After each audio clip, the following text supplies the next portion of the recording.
Hey, so I'm here in Bend having a great time. This gorgeous weather that we've got over here. Hope all of you are doing well.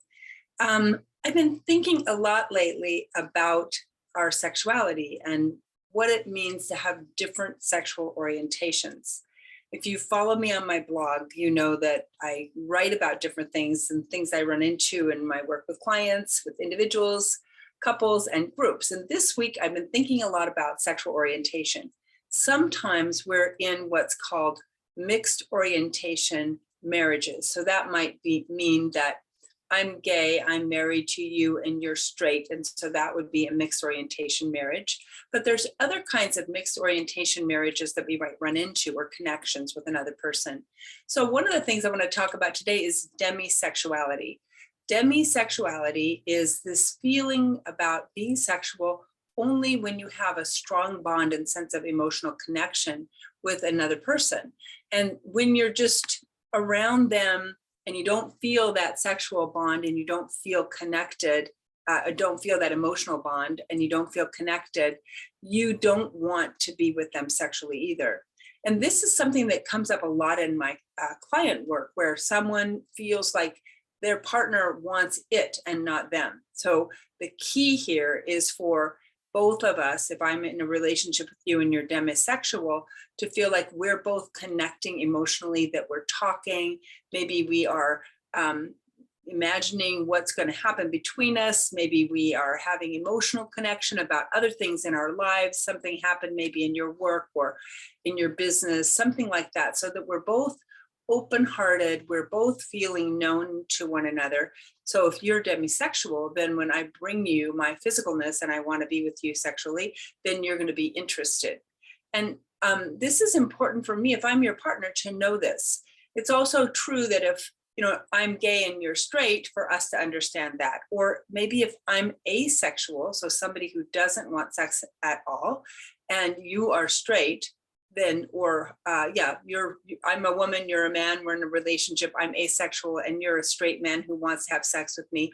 That's something we could talk about, because it's very challenging when we have these mixed sexual orientation marriages or relationships. And lots of us don't even know how many different types of sexual orientations there might be.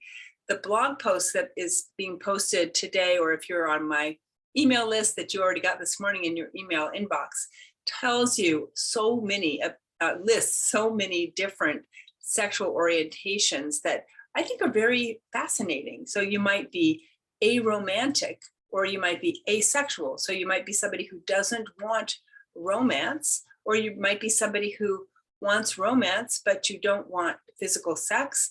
You might want physical sex, or you might only want it in certain situations. And these things are important for us to know, because when I'm interacting with you, if we're not, if it's not easy for us to connect, like for some people, it's so fabulous because they're easily able to drop in to sexual or an intimate or physical connection. That's, they don't hire me because they don't need that. It's just like effortless.